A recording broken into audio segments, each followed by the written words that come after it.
যারা রাত জেগে কাজ করেন, অর্থাৎ যাদের ক্ষেত্রে মনে হয় ঘুম পর্যাপ্ত হচ্ছে না, ঘুম পর্যাপ্ত না হলে কিন্তু আপনি রাত জেগে যদি উপাসে পড়েন, এবার আপনাকে বেলা করে উঠতে হবে অথবা আপনাকে দুপুরে ঘুমোতে হবে।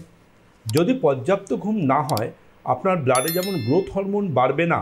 জেনে রাখবেন, আপনি যদি 8 থেকে 9 ঘন্টা না ঘুমোন, সায়েন্স বলছে আপনার শরীরে যে টোটাল রিপেয়ারিং করে আমাদের শরীরের টোটাল অঙ্গ প্রত্যঙ্গ, দ্যাট ইজ গ্রোথ হরমোন, সেটা কিন্তু আপনার শরীর ব্লাডে মিশতে পারবে না। ফলে আপনার শুধু চোখ মুখ নয়, গোটা শরীরের মধ্যে সমস্যা আসতে শুরু করবে। শরীরের মধ্যে স্ট্রেস হরমোন কর্টিসল, যখন আপনি ঘুমোবেন তখনই কিন্তু ওটা আস্তে আস্তে নিয়ন্ত্রণে আসে গ্রোথ হরমোনের দ্বারা, সেটাও কিন্তু আসবে না। স্ট্রেস হরমোন আপনার ব্লাডে বাড়বে এবং স্ট্রেস হরমোন বাড়ছে মানে আপনার শরীরে প্রচুর সমস্যা বাড়ছে। আর জানেন তো, পুরুষদের যেটা পুরুষালী হরমোন, যে হরমোনটা পুরুষদের ক্ষেত্রে ভীষণ গুরুত্বপূর্ণ, দ্যাট ইজ টেস্টোস্টেরন, সেটাও কিন্তু আপনি সারাদিন যতই কাজকর্ম করুন ওটা কিন্তু আপনার ব্লাডে পর্যাপ্ত মিশবে না। ওই পুরুষালী হরমোন যেটা, সেটা কিন্তু তখনই আপনার রক্তে মিশবে যখন আপনি ডিপ স্লিপে থাকবেন।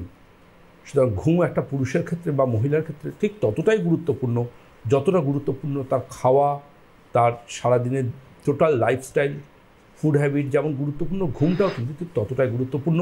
শুধু চোখের নিচে কালি নয়, মাল্টি অর্গানের সমস্যা আসবে যদি আপনি পর্যাপ্ত না ঘুমোন।